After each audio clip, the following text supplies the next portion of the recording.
Good evening, welcome everyone. हम लोग start करेंगे, आगे के क्वेश्चंस करते हैं। अब तुम्हें कैपिटल एडजस्टमेंट ये मैंने तुम्हें समझा दिया है। क्वेश्चन में अब कैसे सॉल्व करना है वो हम लोग देखेंगे क्वेश्चन नंबर 6 में। देखो रीड करते हैं क्वेश्चन नंबर 6। अ तथा ब का 31 मार्च 2017 का चिट्ठा निम्न है जो लाभ हानि को 3:1 में विभाजित करते हैं। ये इनका पुराना अनुपात दिया हुआ है प्रश्न में। फिर एक हमें बैलेंस शीट दी है। अब बैलेंस शीट में ये सब अपने को पता है, cash bank, bill receivable, debtor, stock, office furniture, land and building, ये सब कहाँ जाता है, एसेट साइड पे। एडवर्टीजमेंट एक्सपेंसेस ये कोई एसेट नहीं होता है, ये होता है एक्सपेंसेस, जिसको हम लोग कहते हैं फिक्टिशियस एसेट्स कहते हैं। इसे हम लोग क्या करेंगे, पार्टनर्स में डिस्ट्रीब्यूट कर देंगे। फिर है क्रेडिटर्स। अब यहाँ पे हमें दिया है provision for bad debts. Normally ये प्रोविजन कहाँ दिया होता है, डेटर्स में से माइनस करके, पर इस बार क्या दिया है हमें, अलग से दिया हुआ है लाइबिलिटी साइड में। तो जो भी अगर डेटर्स पे एडजस्टमेंट होगा तो हम इसमें माइनस नहीं करेंगे, हम जो भी होगा इसमें प्लस माइनस करेंगे। फिर है जनरल रिजर्व, ये तो हम पार्टनर्स में डिस्ट्रीब्यूट कर देते हैं। और कैपिटल है, ये भी हम क्या पार्टनर्स कैपिटल के क्रेडिट साइड में लिख देंगे। फिर आगे देखते हैं क्वेश्चन में क्या दिया है। 1 अप्रैल 2017 को वे निम्न शर्तों पर स को साझेदारी में प्रवेश करने को सहमत हो जाते हैं। स लाभों में 1/5 भाग के लिए 14,000 पूंजी व ख्याति के लिए लाएगा। देखो वापस से 14,000 पूंजी और ख्याति दोनों मिलाकर 14,000 है। तो हमें क्या करना पड़ेगा, इसमें से अलग निकालना है कि पूंजी कितनी है और ख्याति कितनी है। तो हमेशा हमें एक और हिंट दिया होगा आगे क्वेश्चन में। देखो, फर्म की ख्याति का मूल्यांकन 20,000 किया गया। अब यह है पूरे फर्म की ख्याति। इस फर्म की ख्याति में से हम किसका हिस्सा निकालेंगे, तो हम निकालेंगे सी का हिस्सा। ठीक है, वो बहुत ईजी हम लोग ने पहले भी कर चुके हैं। तो उसमें से हमें ख्याति मिल जाएगी और बाकी का जो बच गया वो उसकी पूंजी हो जाएगी। फिर है स्टॉक तथा फर्नीचर का मूल्य 10% से कम किया जाए तो स्टॉक और फर्नीचर, स्टॉक पे और फर्नीचर पे क्या लगा देंगे, डॉट लगा देंगे। फिर देनदारों पर 5% की दर से संदिग्ध ऋणों के लिए प्रावधान बनाया जाए। तो देनदार पर, डेटर्स पर नहीं करेंगे, हम किस पे करेंगे, प्रोविजन फॉर बैड डेब्ट्स पे करेंगे। फिर है भूमि और भवन का मूल्य 20% से बढ़ाया जाए तो लैंड और बिल्डिंग पे हम लोग क्या लगा देंगे, डॉट लगा देंगे। साझेदारों के पूंजी खाते को नए साझेदार की पूंजी के अनुपात में समायोजित किया जाएगा और किसी अधिक या कमी को उनके चालू खाते में हस्तांतरित किया जाएगा। ठीक है, तो यहाँ पे हमें कैसे करना है, चालू खाता खोलकर करना है, क्वेश्चन में क्लियर दिया हुआ है। अब यहाँ पे देखो, नए साझेदार की पूंजी हमें दी गई है, इसमें से हम निकाल लेंगे, पूंजी हमें क्वेश्चन में दे रखी है।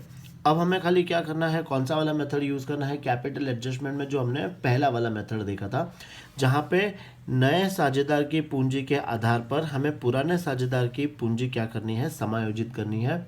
और जो भी अधिक या कमी आएगा वो हमें चालू खाते में क्या करना है, हस्तांतरित कर देना है।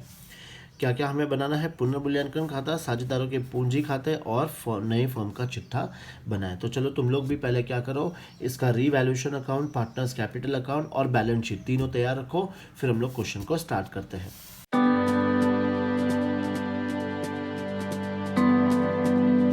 स्टार्ट करते हैं। देखो हमने सारी चीज़ें बना ली है, रिवैल्यूएशन अकाउंट बना लिया है, पार्टनर्स कैपिटल अकाउंट और इस चीज़ पे हमने बना दी है बैलेंस शीट। चलो सबसे पहले जो अपना फर्स्ट स्टेप है, फर्स्ट स्टेप अब तो सब लोग अच्छे से जानते हो कि जो बैलेंस शीट में दिया हुआ है वो हमें कहीं ना कहीं लिखना है। स्टार्ट करते हैं हम लोग एसेट साइड से। सबसे पहले देखो क्या दिया है, कैश एट बैंक।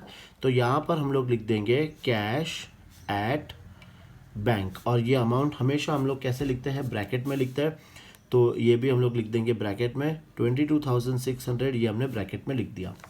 फिर है बिल रिसीवेबल, एक लाइन छोड़ देंगे, उसमें हम लोग बिल रिसीवेबल लिखेंगे। फिर ना बिल रिसीवेबल पे देखो कोई भी डॉट नहीं लगा हुआ है, तो अमाउंट को हमें यहाँ लिखना है, सीधा बाहर वाले कॉलम में लिखना है। फिर है डेटर्स, डेटर्स पे तो एडजस्टमेंट है लेकिन हम लोग डेटर्स में प्लस माइनस नहीं करेंगे, वो प्रोविजन में करेंगे। तो ये भी हम लोग कहाँ लिख देंगे, सीधा बाहर वाले कॉलम में लिख देंगे। फिर है स्टॉक, तो स्टॉक पर एडजस्टमेंट है, तो स्टॉक हम लोग कहाँ लिख देंगे, इनर कॉलम में लिख देंगे। और फिर इसके बाद एक लाइन यहाँ पे हम लोग छोड़ देंगे। स्टॉक के बाद है ऑफिस फर्नीचर, तो ऑफिस फर्नीचर को भी हम लोग कहाँ लिखेंगे, अंदर लिखेंगे और एक लाइन हम लोग यहाँ पर भी क्या करेंगे, छोड़ देंगे। ऑफिस फर्नीचर के बाद है लैंड एंड बिल्डिंग, इस पर भी एडजस्टमेंट है, तो ये भी हम लोग 25,000 यहाँ पे लिख देंगे और एक लाइन छोड़ देंगे। फिर एडवर्टीजमेंट एक्सपेंसेस, तुमको पता है कि ये हम लोग यहाँ नहीं लिखते हैं, ये हम लोग क्या करेंगे साझेदारों में बांट देंगे। तो कहाँ लिखेंगे हम लोग ये डेबिट साइड में। तो यहाँ पे क्या आएगा, टू एडवर्टीजमेंट एक्सपेंसेस कौन से साझेदारों में बांटेंगे, ए और बी में बांट देंगे। इनका अनुपात क्या है 3:1, तो 2400 को 3:1 में बांटेंगे। तो 2400 को 4 से भाग कर देंगे, पहले आएगा 600 और तो इसमें आ जाएगा 1800 और इसमें आ जाएगा 600। ठीक है, ये हमने लिख दिया पहले। अब लाइबिलिटी साइड में आते हैं। लाइबिलिटी साइड में देखो क्रेडिटर्स दिया हुआ है, तो क्रेडिटर्स वगैरह सब हम लोग कहाँ लिखते हैं, बैलेंस शीट में। तो यहाँ पे लिख देंगे हम लोग क्रेडिटर्स। अब क्रेडिटर्स पे कोई डॉट नहीं है तो सीधा हम लोग लिख देंगे बाहर 39,700 क्रेडिटर्स लिख दिया। फिर उसके बाद है प्रोविजन फॉर बैड डेब्ट्स, तो वो भी यहीं लिख देंगे प्रोविजन फॉर बैड डेब्ट्स। अब इस पर डॉट है तो ये हम लोग लिखेंगे इनर कॉलम में और एक लाइन हम लोग छोड़ देंगे। फिर है जनरल रिजर्व और कैपिटल, तो ये अपना कैपिटल अकाउंट में आ जाएगा। सबसे पहले हम लोग क्या लिखेंगे, बैलेंस, तो कैपिटल और इसका balance by balance brought down 30,000 ए का आ जाएगा और 16,000 आ जाएगा बी का, तो ये हमने लिख दिया। फिर क्या लिखना है हमें, बाई जनरल रिजर्व। अब जनरल रिजर्व को हम क्या करेंगे, वही वापस ए और बी में इनके बांट देंगे पुराने अनुपात में। 4,000 को बांटेंगे तो बहुत सिंपल है 3,000 और इसमें कितना आ जाएगा 1,000। ये कर दिया। अब हम लोग एक एक एडजस्टमेंट करना स्टार्ट करते हैं। एडजस्टमेंट पहला क्या है, देखो 1 अप्रैल 2017 को वे निम्न शर्तों पर स को साझेदारी में शामिल करने पर सहमत हो जाते हैं। स लाभों में 1/5 भाग के लिए 14,000 पूंजी व ख्याति के लिए लाएगा। तो 14,000 पूरा ला रहा है वो, उसमें पूंजी भी है और ख्याति भी है। तो अब ये तुम्हें पता है हमने पहले भी ऐसे 1-2 बार कर चुके हैं एडजस्टमेंट। तो इसका हम लोग क्या बनाएंगे, वर्किंग नोट नंबर 1। सी कुल कितना पैसा ला रहा है, सी ला रहा है 14,000। अब ये 14,000 को हमें बांटना है कि इसमें से पूंजी कितनी है और इसमें से ख्याति कितनी है। तो ये हमें निकालने के लिए फॉर्म में क्या दे रखा है, हमें पूरे फॉर्म की ख्याति दे रखी है, तो उससे हम लोग निकाल लेंगे अमाउंट। देखो फॉर्म की ख्याति, क्वेश्चन में हमें फॉर्म की ख्याति कितनी दे रखी है, वो दे रखी है हमें 20,000। यह है पूरे फॉर्म की ख्याति। इसमें से हम किसका हिस्सा निकालेंगे, हम सी के हिस्से को निकालेंगे। तो सी का हिस्सा कैसे आएगा, 20,000। हम सी को कितना दे रहे हैं, 1/5। तो सी को 1/5 अगर देंगे तो कितना आ जाएगा 4,000। तो फॉर्म की ख्याति में से सी का हिस्सा कितना है, तो 4,000। तो यहाँ पर हम ख्याति का अमाउंट लिख देंगे 4,000 और 14,000 में से अगर 4,000 चले गए तो बाकी का अमाउंट क्या हो जाएगा, उसकी पूंजी हो जाएगी। ये तो आ गया तुम्हें समझ में। ये अपना हो गया वर्किंग नोट नंबर 1। अब एक एक इफेक्ट लिखते हैं। देखो ये नकद ला रहा है तो ये सबसे पहले हम लोग किस में जोड़ लेंगे, अपने कैश में। चलो लिखते जाएंगे, तुम लोग भी लिखते जाओ, साथ साथ कर रहे हो, होप सो। सबसे पहले हम लोग इसमें जोड़ देंगे पूंजी के 10,000 और 4,000 ख्याति के, ये लिख दिया हम लोग ने। फिर अब इसका इफेक्ट कहाँ देते हैं हम लोग, तो पार्टनर्स कैपिटल में लिखेंगे। यहाँ पर सबसे पहले क्या आएगा, बाई बैंक अकाउंट सी के खाते में लिख देंगे 10,000 जो उसकी पूंजी है, और बाकी का हम लोग क्या करेंगे, गुडविल को दोनों में बांट देंगे। तो 4,000 को हमें बांटना है इनके त्याग के अनुपात में, लेकिन क्वेश्चन में नया अनुपात नहीं दिया हुआ है, तो जो पुराना अनुपात है वही उनका क्या हो जाएगा, त्याग का अनुपात हो जाएगा।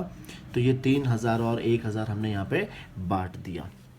समझ में आ रहा है कि कंटिन्यूस चल रहा है एकदम अच्छे से। सो तो नहीं रहे हो ना, सोना नहीं है तुम्हें, उठो फटाफट, तुम लोग खुद से ही क्वेश्चन स्टार्ट करो। ये जो चीज़ मैं कर रहा हूँ ये तुम्हें खुद से करना है, और मेरे वीडियो को से फास्ट फॉरवर्ड करके देखना कि अरे हाँ ये सर ये मैंने भी कर लिया, ये मैंने भी कर लिया, ऐसे। ठीक है, चलो अब देखते हैं नेक्स्ट, एक एक एडजस्टमेंट स्टार्ट करते हैं। स्टॉक तथा फर्नीचर का मूल्य 10% से कम किया जाए। चलो तुम लोग भी माइनस करो। स्टॉक में से हम लोग माइनस कर देंगे। स्टॉक में से कितना घटाना है, 10%। तो यहाँ पे लिख देंगे depreciation at the rate of 10%। कितना आ जाएगा, 2,000 घटा दो तो बाहर कितना बच जाएगा, 18,000। और किस में से घटाना है, फर्नीचर में से घटाना है, घटा देंगे भैया। ये घटा दिया अपन ने, कितना आएगा 10% 100, तो बाहर कितना आ जाएगा 900। ये करने के बाद अभी इसका क्या कर दो, सेकेंड इफेक्ट लिख दो, नहीं तो बाद में क्या होता है भूल जाते हैं हम लोग। तो यहाँ पर क्या लिख देंगे, टू स्टॉक, स्टॉक का अमाउंट कितना है अपना 2,000, और टू ऑफिस फर्नीचर, तो ऑफिस फर्नीचर का अमाउंट कितना आया, तो 100 रुपया। ठीक है, ये कर दिया यहाँ पे, ये अपना एडजस्टमेंट हो गया। अब आगे क्या है चेक कर लेते हैं। तथा देनदारों पर 5% की दर से संदिग्ध ऋणों के लिए प्रावधान बनाया जाएगा। अब ये समझना, देखो नॉर्मली हम लोग ये वाला एडजस्टमेंट किस पे करते हैं, डेटर्स पर करते हैं। इस पे 5% मतलब कितना आएगा, सबसे पहले अमाउंट निकाल दो। 5% आएगा 800 रुपये। मतलब अपने को प्रावधान कितना करना है, 800 रुपये का, लेकिन उसमें से 300 का प्रावधान तो पहले से ही है, तो अभी हमें और कितना करना है, 500 रुपये का, तब जाके इसमें कितना हो जाएगा, 800। तो अपना लॉस कितना हो रहा है, पूरा 800 नहीं, सिर्फ 500 रुपये। क्यों, 800 में से 300 तो पहले ही था, तो यहाँ पे हम लोग लिख देंगे प्लस इंक्रीज। ठीक है, तो ये 500 रुपया, इसका सेकेंड इफेक्ट कहाँ लिखेंगे हम लोग, ये लिखेंगे, ये अपने देखो लाइबिलिटी बढ़ रही है, लाइबिलिटी बढ़ रही है, तो अपने लिए क्या हो गया, ये लॉस, तो ये लिखेंगे हम लोग यहाँ पे to provision for bad debts, तो यहाँ पर आ जाएगा ये 500 रुपये। समझ में आ रहा है तुम लोग को, ठीक है। करते हैं हमारा नेक्स्ट वाला एडजस्टमेंट। नेक्स्ट है भूमि और भवन का मूल्य 20% से बढ़ाया जाएगा। चलो कर लेते हैं, बढ़ा लेते हैं, प्लस करेंगे, इसमें बढ़ाया जाएगा मतलब अपने लिए क्या होता है, वो एप्रिसिएशन। कितने प्रतिशत से बढ़ाना है, तो 20% से। 20% से बढ़ा दो, इसमें कितना आ जाएगा, अमाउंट 5000, और ये अमाउंट बाहर लिख देंगे हम लोग 30,000। अब अपने लैंड एंड बिल्डिंग की वैल्यू बढ़ रही है, तो अपने लिए क्या है, ये प्रॉफिट, वो हम लोग कहाँ लिखेंगे, यहाँ पे बाई लैंड एंड बिल्डिंग कितने से बढ़ी अपनी, फ़ायदा हुआ कितने का, 5,000 रुपये का। चलो अब सारे एडजस्टमेंट हो चुके हैं, सिवाय एक के, जो क्या है, पूंजी का समायोजन करना है। तो तुम्हें याद है पूंजी का समायोजन कैसे करते हैं, हमें सबसे पहले क्या निकालना होगा, नया अनुपात। लेकिन उसके पहले तुम लोग क्या कर लो, इस रिवैल्यूएशन अकाउंट को क्लोज कर लो। चलो कर लेते हैं, रिवैल्यूएशन अकाउंट को हम लोग यहाँ पे क्लोज करते हैं। चेक कर लो और कोई एडजस्टमेंट छूट तो नहीं गया, बिल्कुल भी नहीं। देखो टोटल कौन सी ज़्यादा है, टोटल तो यही साइड की ज़्यादा है, यहाँ पे है 5,000, तो यहाँ पर भी आ जाएगा 5,000। 5,000 में से हम लोग ये 2600 माइनस करेंगे, तो बैलेंस कितना बचेगा, 2,400। और ये 2,400 को हम क्या करेंगे, साझेदारों में बांट देंगे। तो यहाँ पे हम लोग क्या लिखेंगे, टू पार्टनर्स कैपिटल अकाउंट, ए और बी कौन से अनुपात में, इनके पुराने अनुपात में जो है 3:1, इसको बांटो 3:1 में, तो कितना आ जाएगा, 1800 और 600। अब बताओ फटाफट, इसका सेकेंड इफेक्ट कहाँ जाएगा, यहाँ डेबिट, तो पार्टनर्स कैपिटल में कहाँ लिखेंगे, क्रेडिट साइड में। तो पार्टनर्स कैपिटल के क्रेडिट साइड में लिख लेते हैं यहाँ पे बाई रीवैल्यूएशन अकाउंट, 1800 और 600। चलो अब हमें क्या करना है, पूंजी का समायोजन। तो उसके लिए हम लोग पहले क्या बनाएंगे, वर्किंग नोट, जहाँ पे हम लोग क्या निकालेंगे, नया अनुपात। तो वर्किंग नोट अपना 3 यहीं कर लेते, छोटा सा है अपने पास, बहुत जगह है। देखो वर्किंग नोट नंबर 2 हम क्या निकाल रहे हैं, नया अनुपात निकाल रहे हैं। अब नया अनुपात कैसे निकालते बताओ, हमें ए और बी इनका रेशो कितना दिया हुआ है, 3:1, और सी को हम कितना हिस्सा दे रहे हैं, तो 1/5। याद आ गया तुम्हें, हम लोग पहले क्या निकालेंगे, रिमेनिंग प्रॉफिट निकालेंगे या फिर रिमेनिंग शेयर निकालेंगे। तो रिमेनिंग शेयर कैसा आता है, 1 - 1/5, तो ये आ जाएगा 4/5। फिर ये 4/5 ए और बी आपस में क्या करेंगे, बांट लेंगे। तो ए का शेयर कैसा आएगा, ए का पुराना है 3/4, इंटू किससे मल्टीप्लाई करेंगे, 4/5, तो ये आंसर आ जाएगा 12/20। ऐसे ही हम लोग निकालेंगे बी का, तो बी का है 1/4, इंटू करेंगे 4/5 से, तो ये आ जाएगा 4/20। फिर ऐसे ही हम लोग सी का निकाल लेंगे, सी का है 1/5, यहाँ 20 है, तो 4 से मल्टीप्लाई कर देंगे, तो ये आ जाएगा 4/20। तो नया अनुपात क्या आया, नया अनुपात आया 12, 4 और 4। अब तुमको पता है कि ये सब 4 के टेबल में कट हो सकते हैं, तो रेशो क्या आ जाएगा, 4 1 जा, यहाँ पे भी 1 और ये 3। तो नया अनुपात क्या आया, 3:1, ये अपना नया अनुपात हो गया। अब नया अनुपात निकालने के बाद अब हम क्या करेंगे, पूंजी का समायोजन, वो भी कैसे करते हैं देख लो। अब हमने यहाँ पे क्या चाहिए, सबसे पहले चाहिए हमें सी की पूंजी। देखो सी की पूंजी कितनी निकाली थी हमने, 10,000। एक तो हमें सी की पूंजी चाहिए, फिर क्या चाहिए हमें, सी का हिस्सा।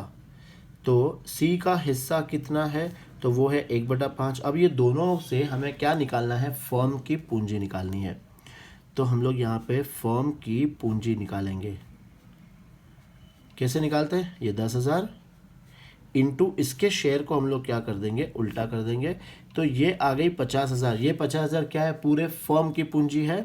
अब इसमें से हम लोग क्या निकालेंगे, ए की कैपिटल निकालेंगे, बी की कैपिटल निकालेंगे और सी की कैपिटल निकालेंगे। तो देखो 50,000 पूरे फर्म की है, इसमें से ए का नया हिस्सा कितना है, तो 3/5। तो ए की पूंजी कितनी आ जाएगी, 30,000। फिर है बी का कैपिटल, बी कैपिटल कैसे निकालेंगे, 50,000 पूरे फर्म की है, इसमें से इसका हिस्सा कितना है, 1/5, तो कितना आ जाएगा, 10,000। और सी की कैपिटल कैसे निकालेंगे, वही सेम 50,000 इंटू 1/5, तो कितनी आ जाएगी, 10,000। अब पहले हमें सबकी क्या निकालनी है, पूंजी निकालनी है। अब देखो इसको मैं क्वेश्चन में कैसे सॉल्व कर रहा हूँ। ये जो पूंजी आई थी ये क्या है, आगे जाकर इनकी पूंजी रहेगी 30,000, 10,000 और 10,000। तो ये इनका क्या हो गया, क्लोजिंग बैलेंस। और ये क्लोजिंग बैलेंस को हम लोग कहाँ लिखेंगे, तो पार्टनर्स कैपिटल में। कहाँ लिखना है, देखो यहाँ पर हम लोग लिख देंगे टू बैलेंस कैरिड डाउन, 30,000, 10,000 और यहाँ पर भी 10,000। समझे, मतलब कि जब भी हम लोग कैपिटल एडजस्टमेंट करेंगे तो जो भी हम लोग नई पूंजी निकालेंगे वो उसका उनका क्या हो जाएगा, क्लोजिंग बैलेंस हो जाएगा। बस एक बार अगर ये लिख लेंगे, अब हमें क्या करना है, क्लोज करना है। कैसे क्लोज करना है, देखो यहाँ पे टोटल है 31,800 और यहाँ पे देख रहे हो कि ये ज़्यादा है, सेकंड में भी यहाँ पे 10,600 है तो यहाँ पर यही ज़्यादा है। चलो निकालते बैलेंस, 30, 33, 36, 37,800 यहाँ पे टोटल है। ये सेम टोटल हम यहाँ पर भी लिख देंगे 37,800। फिर 37,800 में से ये माइनस करेंगे तो बैलेंस बच जाएगा 6,000। फिर यहाँ पे 16, 17, 18,600 यहाँ पर बैलेंस है 18,600 और यहाँ पर भी लिख देंगे हम लोग सेम बैलेंस। इसमें से ये माइनस करेंगे तो बैलेंस कितना बच जाएगा, 10,000। फिर यहाँ पर है 10,000 और यहाँ पर भी टोटल है 10,000, मतलब कोई बैलेंस नहीं बच रहा है। और क्वेश्चन में बोला है कि ये हमें चालू खाता खोलकर करना है, मतलब ये कहाँ ट्रांसफ़र होगा, करंट अकाउंट में। कैश होगा तो कैश बाद में देखेंगे, एक बार हम लोग करंट अकाउंट वाला सीख लेते हैं, फिर कैश वाला भी सीख लेंगे। देखो हमने जो भी बैलेंस आया वो हमने बैलेंस को कहाँ ट्रांसफ़र कर दिया, करंट अकाउंट। अब उसके बाद इंपॉर्टेंट पॉइंट होता है कि सर ये करंट अकाउंट का सेकेंड इफेक्ट कहाँ पर जाएगा। तो एकदम सिंपल सा फंडा याद रखना। देखो अगर कैश में होता तो यहाँ वाला जो पार्ट आता है, सी यहाँ पे क्या लिखते हैं हम लोग, टू कैश, मतलब बिजनेस से कैश बाहर जा रहा है तो हम लोग ये कैश में प्लस कर देते हैं। और अगर बैलेंस यहाँ आता तो हम लोग क्या करते हैं, कैश में, सॉरी यहाँ आएगा तो कैश में माइनस कर देते हैं, और अगर यहाँ आएगा तो कैश में प्लस करेंगे। क्योंकि देखो टू कैश का मतलब है कि बिजनेस से पैसा बाहर जा रहा है तो हम लोग माइनस करेंगे, और यहाँ आ रहा है मतलब बिजनेस में पैसा आ रहा है, हम लोग प्लस करेंगे। लेकिन अगर करंट अकाउंट आता है तो इसका रूल कैसे याद रखना है, देखो ये जो क्लोजिंग बैलेंस है कैपिटल का, बताओ ये कहाँ पे ट्रांसफर होगा, ये होगा लायबिलिटी साइड में। अगर यहाँ का कैपिटल लायबिलिटी साइड जाता है तो यहाँ का करंट अकाउंट भी कहाँ जाएगा, लायबिलिटी साइड में। मतलब अगर करंट अकाउंट का बैलेंस यहाँ आता तो वो कहाँ जाता है, एसेट साइड में। एकदम सिंपल सा फंडा, ये कैपिटल लायबिलिटी साइड में तो ये करंट भी लायबिलिटी साइड में। अगर करंट यहाँ आता तो करंट का बैलेंस एसेट साइड में। चलो अब ये दोनों बैलेंसेस को हम लोग पहले क्या करेंगे, अपनी बैलेंस शीट में लिख लेंगे। सबसे पहले हम लोग क्या नोट डाउन कर देंगे, current account. Now current account किसका किसका आया, ए और बी का। ए का अमाउंट आया 6,000 और बी का अमाउंट आया 8,000, तो टोटल अमाउंट आ गया इनका 14,000, ये आ गया। इसके बाद हम लोग क्या लिखेंगे, तो कैपिटल अकाउंट लिखेंगे।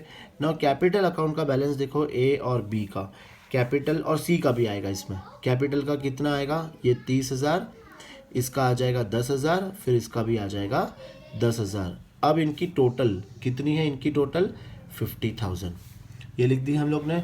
अब हमें नेक्स्ट स्टेप अपना इंपॉर्टेंट जो क्या है, बैलेंस शीट टैली करना है। क्वेश्चन तो सभी कर लेंगे लेकिन जिसका बैलेंस शीट टैली हो जाता है वही लास्ट में सक्सेस होता है, बिकॉज बैलेंस शीट टैली होगी तुम्हारी तो तुम्हें फुल मार्क्स मिलेगा, अदरवाइज भी मार्क्स मिलेगा स्टेप वाइज, लेकिन वो पूरा मार्क्स नहीं होगा। चलो अब देखते हैं, ये टोटल करके देख ले। पहले ये कैश का भी टोटल कर लेंगे, 22 और 32, 36,600, ये कैश की टोटल आ रही है 36,600, इसको भी हमने बाहर लिख दिया।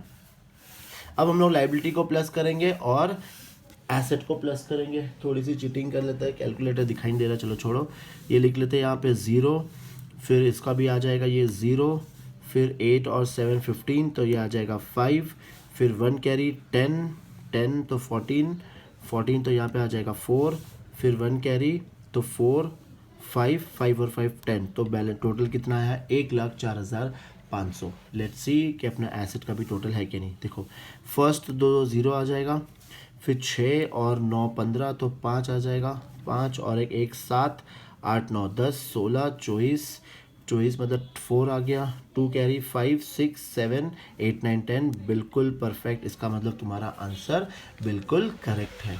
ठीक है, तो अब ध्यान रखना फ्रेंड्स, ये हम लोग ने कैपिटल एडजस्टमेंट करा है। कैपिटल एडजस्टमेंट वाला क्वेश्चन अगर एग्जाम में आता है तो 100% मान के चलो कि कैपिटल एडजस्टमेंट वाला ही क्वेश्चन एग्जाम में आता है।